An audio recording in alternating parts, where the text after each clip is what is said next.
Bonjour, j'espère que vous allez bien. Alors aujourd'hui, on se retrouve dans une nouvelle vidéo où on va voir ensemble comment faire pour que N8N, avec N8N, comment on fait pour générer un article depuis un prompt sur ChatGPT en utilisant Google Sheet qui va stocker du coup le prompt plus l'article. Voilà.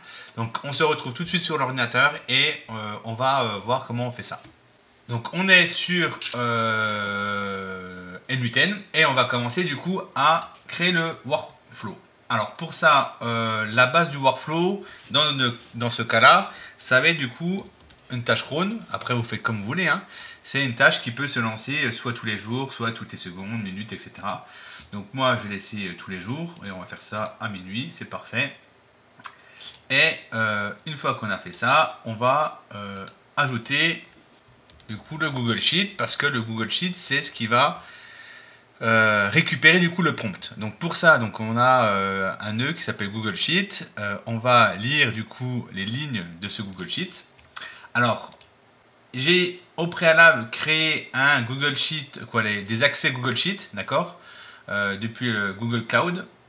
Il y a doc qui est assez bien faite là-dessus. Je vais faire une vidéo prochainement sur comment justement faire pour ajouter du coup ces identifiants, d'accord. Donc la doc est assez bien faite. Je ferai une vidéo là-dessus qui rentrera du coup plus en détail sur la création de ces identifiants, ok.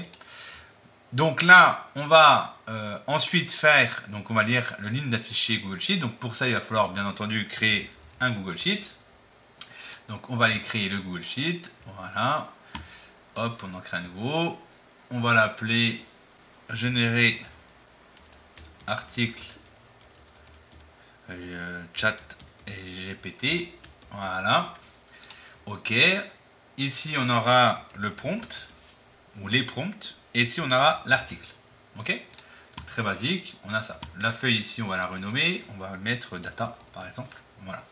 Une fois qu'on a fait ça, hop, on va aller du coup par contre mettre en partage, on va partager, récupérer l'URL. Je vais mettre tous les utilisateurs qui ont le lien peuvent du coup lire plus copier dedans. D'accord, donc je copie.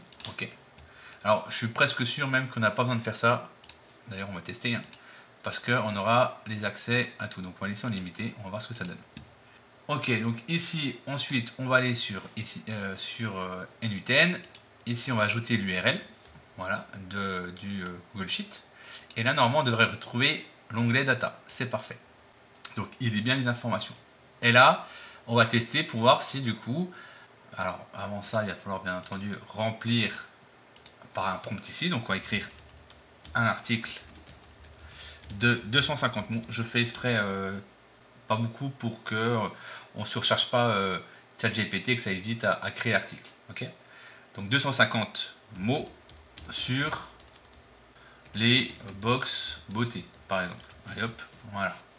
Donc bien entendu, hein, un prompt, il faut plus se travailler que ça hein, pour avoir un article de qualité qui soit intéressant pour Google et pour vos internautes. Ok, donc là, on a ça. Ok, on vient ici, on laisse comme ça et on exécute le nœud. On attend un petit peu. Ok, donc là, on voit bien qu'il a récupéré en ligne 2 les différentes colonnes. Donc ligne 2, on a le prompt et on a article qui est vide. C'est parfait. L'étape d'après, c'est d'ajouter le nœud OpenAI. Alors, il y a plusieurs solutions pour récupérer et utiliser ChatGPT, soit OpenAI, d'accord, soit on l'utilisera un peu plus tard. C'est le HTTP request qui permet de se connecter à n'importe quelle API. Voilà, c'est un nœud formidable, vous allez voir. Et nous, du coup, comme le nœud OpenAI existe, bon, on va utiliser ça, on va pas s'embêter. On va créer du coup OpenAI. Donc là, c'est pareil, j'ai déjà un identifiant, mais on va en recréer un, comme ça, voilà. Donc on va l'appeler 2. Et on va aller chercher sur ChatGPT. Donc, alors attendez, je vais, voilà, chat OpenAI. Alors non, c'est sur OpenAI, pardon. Voilà. Je vous montre juste où trouver la clé API. Donc il faut vous créer un compte avant sur OpenAI. Une fois qu'on est ici, personnel, voilà. Et ici donc on a, donc je vais supprimer celui-là. Et on va du coup faire, voilà, démo que je supprimerai plus tard. Ok, tac. On a l'API. on va ensuite l'ajouter ici tout simplement. Ici on laisse comme ça, on n'a pas besoin d'ajouter d'informations. Sauvegarder. Là ici on a quelque chose qui nous dit que tout s'est bien passé, c'est parfait. Ensuite, hop, on va fermer ça. Et ce qu'on va faire, c'est, alors je sais pas si vous avez vu, mais on a plusieurs solutions, on peut faire des images, voilà. Donc là nous on va utiliser plutôt le chat OpenAI. Ici on va laisser en complète. Et là on peut utiliser le modèle, plusieurs types de modèles, donc 3.5 ou le 4. Alors mon API, l'API que j'ai ne fonctionne pas avec le 4, d'accord. Je suis pas encore accrédité pour GPT-4 avec l'API, donc on va rester sur 3.5, d'accord.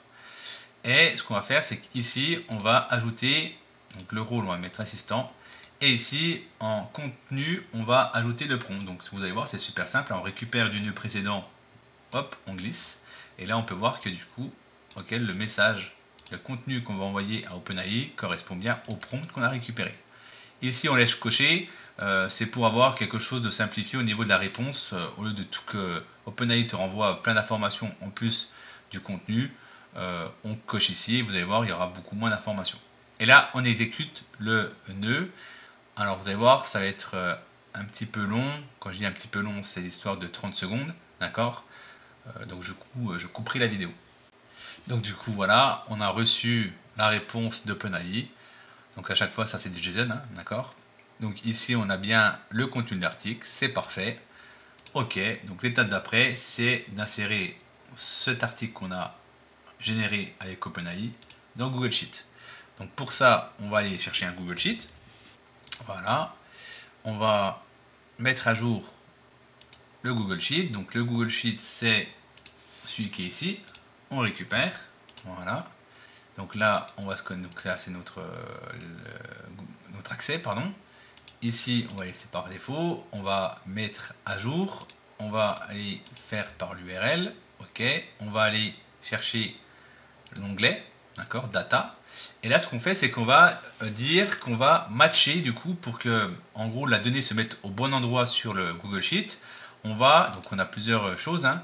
Donc là nous ce qu'on va faire c'est qu'on va mapper en fonction d'une colonne. Donc là par exemple on va dire que le prompt, alors la valeur du prompt qu'on a mis ligne 2 doit correspondre du coup à la colonne, donc là article, d'accord, c'est la colonne article, à cette colonne là. Donc la valeur de cette colonne doit correspondre à la ligne de cette commande, de cette colonne, pardon.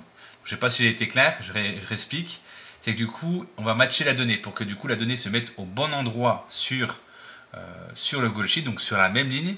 La configuration c'est celle-là, d'accord. Donc on dit qu'on va matcher du coup la donnée qu'on va insérer ici, d'accord. Donc le contenu, voilà, dans la colonne article, bah du coup elle va matcher du coup avec du coup la valeur qui est dans la colonne prompt, d'accord. Donc la valeur de la colonne prompt, c'est la valeur qu'on a ici, d'accord, donc qu'on a récupéré là, ok. Donc comment on fait pour aller chercher une valeur qui est dans un nœud précédent, bien plus loin? Donc là on peut pas faire un glisser-déposer comme j'ai fait.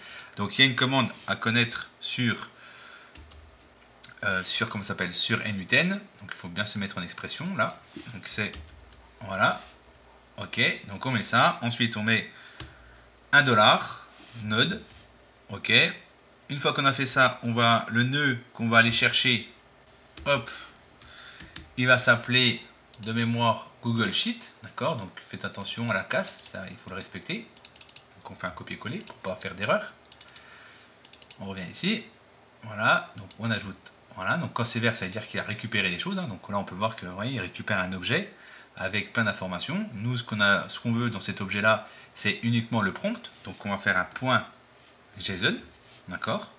Une fois qu'on a fait ça, donc là c'est encore un peu plus ciblé, je ne sais pas si vous avez vu, et on va chercher la donnée, hop, qui va s'appeler prompt, voilà. Donc là on voit bien qu'il a bien récupéré le prompt, d'accord. Donc ça c'est l'identifiant unique on va dire, et du coup ça va mapper au bon endroit, c'est à dire que en face de ce prompt là on aura ça, donc c'est parfait, ok. Donc là logiquement on devrait avoir la donnée qui se met au bon endroit. Donc pour vérifier on clique là sur exécuter node. On a ici un retour qui ressemble à ça, et il suffit d'aller voir dans Google Sheet, et on a bien du coup la donnée qui s'est mise au bon endroit. Ok? Donc ça c'est parfait, c'est-à-dire que le workflow qu'on vient de faire fonctionne très bien. Par contre, la question qu'on pourrait se poser, c'est est-ce que ça fonctionne si on donne plusieurs prompts, d'accord? Donc là, on a un seul prompt. Si je récupère ici, je fais un autre prompt qui va s'appeler box 20 par exemple. Box sur le 20. Est-ce que ça va fonctionner? On va tester. Alors ici, on recommence depuis le début. Hop, on exécute le nœud. Là, NUTN récupère bien du coup les deux valeurs, ligne 2, ligne 3, c'est parfait. OpenAI, on va du coup, donc là on voit bien qu'il y a deux items, hein, d'accord? Donc on va envoyer ces deux items à OpenAI, d'accord? Donc là on a sur écrire, voilà, puisqu'on est sur le nœud 2, d'accord? Si sur le nœud de la ligne 2, pardon, si on était sur la ligne 3, bah, on aurait vu du coup le prompt de la ligne 3, d'accord? Donc là on va exécuter et on va voir si OpenAI nous renvoie du coup deux valeurs qui correspondent à chaque ligne. Donc voilà, on a eu la réponse d'OpenAI, donc on voit bien qu'il y a aussi deux items, et là on voit le premier qui correspond du coup à la box beauté, logiquement, et le deuxième qui correspond au box 20. Donc là on a bien deux items, c'est parfait, ok. Bon, on va voir maintenant si ce nœud-là interprète correctement et met du coup le contenu au bon endroit. On exécute le nœud, ok, donc là on a le retour. Ici, qu'est-ce qui s'est passé? Bah, c'est parfait, on voit que du coup les informations ont été au bon endroit. Voilà. Donc là, on a quelque chose qui peut fonctionner. Donc vous avez vu, hein, on a 4 nœuds, hein, c'est tout. Hein. Alors 3 en réalité, puisque celui-là ne sert pas à grand chose. 3 nœuds, et en 3 nœuds, on est capable d'écrire dans un Google Sheet, d'aller récupérer plutôt du contenu depuis ChatGPT, l'inscrire sur un Google Sheet, pour ensuite du contenu qu'on peut insérer sur son site. D'accord? Donc après, on peut aller beaucoup plus loin. Hein. On peut faire en sorte que ce contenu qu'on a généré, au lieu de le mettre sur un Google Sheet, l'insérer directement sur WordPress. Voilà, ça c'est des choses qu'on peut très facilement faire, qu'on verra dans de prochaines vidéos. Voilà. Donc vous avez vu, c'est assez simple. L'élément, donc là par exemple, imaginons, parce que là du coup je l'ai généré comme ça, hein, mais on peut le générer directement en appuyant sur Execute Workflow. Donc là il va générer, il va exécuter tous les nœuds tout seul. On n'a pas besoin de faire nœud par nœud, d'accord? Si je clique ici, ça va générer nœud par nœud.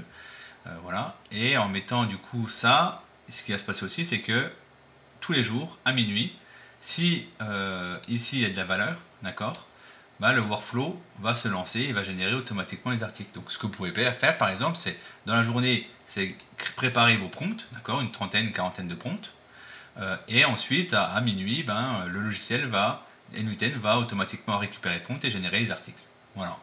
Et le lendemain matin, vous avez 30 articles, 40 articles, 50 articles, 100 articles qui ont été créés, qui pourront du coup être ajoutés sur WordPress. Voilà. Donc voilà, hop, on retourne là-dessus. Et donc du coup voilà. Donc la vidéo est finie. J'espère que ça vous a été utile et que vous avez vu un petit peu la force de NUTN de faire des process très facilement sans forcément une ligne de code. Hein, d'accord. Donc là, j'ai rien codé. Hein, j'ai juste fait du mapping. Voilà. Du coup, on se retrouve sur de prochaines vidéos. Bonne journée.